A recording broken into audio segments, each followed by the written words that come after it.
तो बच्चों चलते हैं मेंटल मैथ कक्षा 8 के अगले भाग पर। मैं हूं हरी सर और आप देख रहे हैं मेरा YouTube channel maths with Hari sir special Hindi medium के बच्चों के लिए।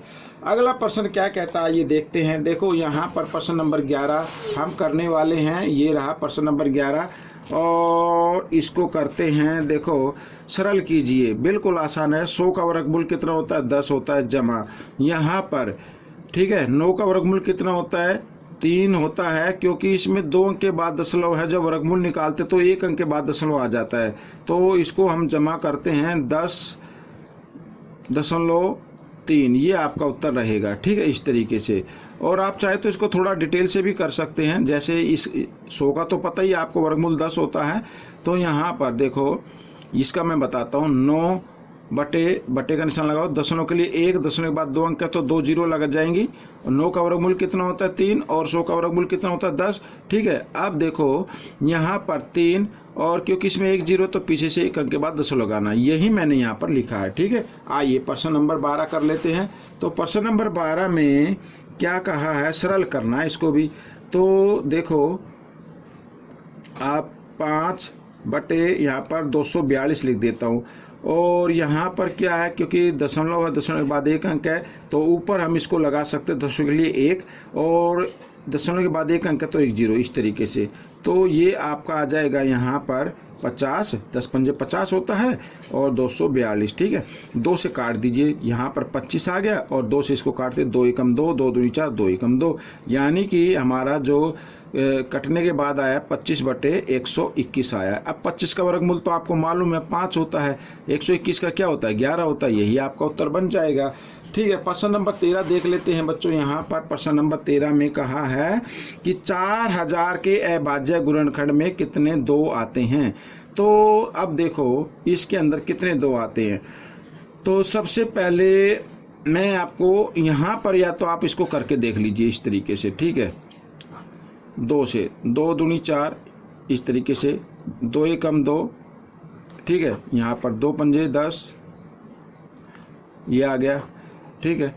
और 2 से फिर 2 दूनी 4, 2 पंजे 10, ये आ जाएगा। फिर 2 से 125 आ गया, ठीक है। अब 125 को जब हम करते तो 5 से ही आएगा ना, तो हमें तो 2 गिनने हैं, तो 2 कितनी बार आएंगे? 1 2 3 4 5, तो 2 5 बार आता है, ठीक है। 2 5 बार आता है, ये आपका उत्तर हो गया, ठीक है। अब प्रश्न नंबर 14 कर लेते हैं। तो प्रश्न नंबर 14 में क्या कहा? वह सबसे छोटी संख्या ज्ञात कीजिए जिसे 221 में जोड़ने पर एक पूर्ण वर्ग संख्या प्राप्त हो। इसका मतलब क्या होगा? 221 क्या है? ये परिपूर्ण वर्ग संख्या नहीं है। कब बनेगी? जब इसमें जोड़ा जाएगा, ठीक है। तो जोड़ने के लिए तो इससे बड़ी संख्या बन जाएगी। अब आप देखो इससे बड़ी संख्या क्या होगी? इससे बड़ी संख्या तो 225 होती है, वो कैसे आएगा? ये परिपूर्ण वर्ग संख्या है। हम करते हैं इसको, देखो पीछे से जोड़ा बना लीजिए यहाँ पर, और जो भाग विधि होती है उससे हम करते हैं। अब 1 के वर्ग पे चलेगा, 1 का वर्ग 1 होता है, ठीक है, घटा दिया, और यहाँ पर अगला जोड़ा उतार लिया, और 1 का डबल कितना कर दिया? 2 कर दिया। अब बच्चों क्योंकि हमें इसमें जोड़ना है तो हमें इससे ज़्यादा लेना होगा। देखो अगर हम 4 पे लेते हैं, देखो 4 के वर्ग पे, तो 4 यहाँ लिखना, 4 से ही गुणा करना। 4 चौक 16, 4 दूनी 8 और 1 9, ये तो कम आ गया, तो हमें 5 के वर्ग पे लेना होगा। 5 इधर और 5 इधर, ठीक है। तो 5 से इसको गुणा करेंगे तो कितना आ जाएगा? 125 आ जाएगा। अब क्योंकि जमा करना है ना, तो इसलिए हमने ज़्यादा लिया, तो 125 में से आप घटा दीजिए 121, तो कितना आता है? 4 आता है।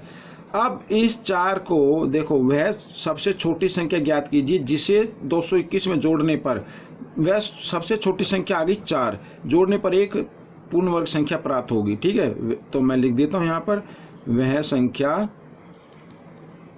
4 है, ठीक है। वह संख्या कितनी है? 4 है, इसको जोड़ने पर। अब 221 में हम क्या जोड़ दे? 4 जोड़ दे, तो कितना आ जाएगा? 225 आ जाएगा, जो परिपूर्ण वर्ग संख्या बन जाएगी। तो आपका उत्तर निकल गया है, ठीक है। आइए करते हैं प्रश्न नंबर 15। तो प्रश्न नंबर 15 में क्या कहा है ये देखो। एक वर्गाकार मैदान का क्षेत्रफल 1764 वर्ग मीटर है, इसका परिमाप ज्ञात कीजिए। अब ये वर्गाकार मैदान का क्षेत्रफल है, ठीक है। और परिमाप ज्ञात करने के लिए हमें भुजा का होना जरूरी है, हमारे पास तो भुजा है नहीं, तो यहाँ पर कर लेते हैं माना मैदान की भुजा, ठीक है। वर्गाकार है तो सिर्फ मैदान लिख लो, माना मैदान की भुजा। तो मैदान की भुजा है बराबर x, ठीक है। क्षेत्रफल क्या होता है बच्चों, वर्ग का भुजा गुणा भुजा होता है, ठीक है, ये होता है। लेकिन दिया हुआ क्षेत्रफल कितना है वो भी लिख लेते हैं, लेकिन दिया हुआ क्षेत्रफल, दिया हुआ क्षेत्रफल है 1764। हमारा तो ये आया है, x को x से गुणा किया, x की 2 आ गया, आया तो हमारा ये दिया हुआ ये, तो इसका मतलब दोनों क्षेत्रफल हैं इसी मैदान के, तो दोनों को हम क्या कर देते हैं, बराबर रख देते हैं इस तरीके से, ठीक है, ये रख दिया। अब हमें x का मान निकालना है, तो ये वर्ग है, बराबर के निशान से इधर लेके आएंगे तो इसको वर्गमूल में चेंज कर देना, बदल देना है और 1764 का वर्गमूल निकाल लेना है। अब 1764 का वर्गमूल हम भाग विधि से निकालते हैं, ठीक है। यहाँ पर ये इस तरीके से, तो 17 है तो 4 के वर्ग पे चलेगा, 4 का वर्ग 16 होता है, और यहाँ पर 1 और ये 64, 4 का डबल करना है 16। अब ये चलेगा 2 के किस पे, तो यहाँ पर 2 के वर्ग पे 4 का डबल 8 होता है, 16 नहीं, ये तो गुणा हो गया, तो 4 का डबल होता है 8, तो 2 के वर्ग पे चलेगा, ठीक है। तो 2 से, तो यहाँ पर 2 का वर्ग 2 दूनी 4, 2 अट्ठे 16, तो ये आ गया बच्चों आपका वर्गमूल कितना आ गया, ये आ गया 1764 का वर्गमूल आ गया 42। तो 42 मीटर आपकी क्या आ गई, ये आ गई इसकी मैदान की भुजा। अब परिमाप आप ज्ञात कर सकते, तो परिमाप ज्ञात करने के लिए मैं इधर ये लूँगा, तो परिमाप, ठीक है, परिमाप क्या होता है, 4 गुणा भुजा, भुजा कितनी आई है 42, तो 4 से इसको कहते 4 दूनी 8, 4 चौक 16, तो बच्चों ये आ गया परिमाप, ठीक है। तो ये आपका उत्तर बन गया है। अब हम करेंगे प्रश्न नंबर 16। तो प्रश्न नंबर 16 क्या कहता है, 10 का वर्ग तथा 15 के वर्ग के बीच में कितनी संख्याएं होती हैं। अब ये ज्ञात करना है इसके बीच में कितनी संख्याएं होती है। अब 10 का वर्ग तो होता है बच्चों 100, और 15 का वर्ग होता है कितना 225, ठीक है। इनके बीच की संख्या ज्ञात करनी है। अब या तो आप ज्ञात कर सकते हैं, 225 तो इसमें काउंट होगा नहीं, तो हम क्या करेंगे 225 में से पहले तो आप 100 घटा दीजिए, ठीक है, 125 आ गया, लेकिन 125 नहीं होगा क्योंकि 225 इसमें काउंट नहीं करना, तो इसमें से एक संख्या और घटा देंगे तो 124 संख्या आपका ये आ जाएगा। इतनी पूर्ण संख्या होती है। अगर आप उंगली पे काउंट करेंगे ऐसे तो काफ़ी टाइम लग जाएगा, तो आप इस तरीके से कर सकते हैं, ठीक है। अब देखो प्रश्न नंबर 17, प्रश्न नंबर 17 करना है मान ज्ञात कीजिए। तो मान ज्ञात करना है 1 2 3 फिर यहाँ 7 है, तो इनको जमा कर लो बच्चों। 12 और 7 क्या होता है 19, 19 और यहाँ पर 24 और 1 25, तो 25 का वर्ग, क्योंकि जीरो मैंने नहीं, जीरो को ना तो जमा किया जा सकता ना घटाया जा सकता, तो 25 का वर्ग होता है 625। ये आपका उत्तर आ गया। प्रश्न नंबर 18 की तरफ चलते हैं, और प्रश्न नंबर 18 क्या कहता है, सरल कीजिए। 1024 का वर्गमूल होता है 32 और घटा 961 का होता है कितना 31, ठीक है। तो यहाँ पर हमने दोनों को घटा दिया तो आ गया 1 का वर्ग कितना होता है 1 होता है, तो यही आपका उत्तर बनेगा।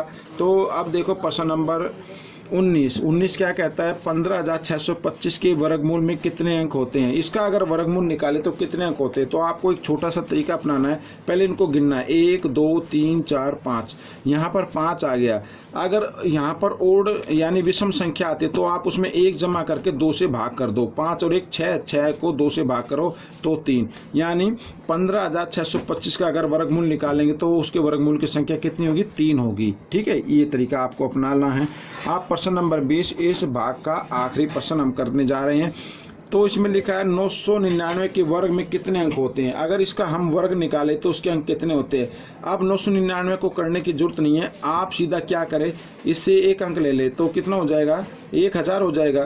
तो 1000 का अगर हम वर्ग निकालते हैं तो इससे तो ये तो आसान होगा ना निकालना, क्योंकि वर्ग में जीरो सिर्फ डबल हो जाते, 3 जीरो तो 6 जीरो हो जाएंगे।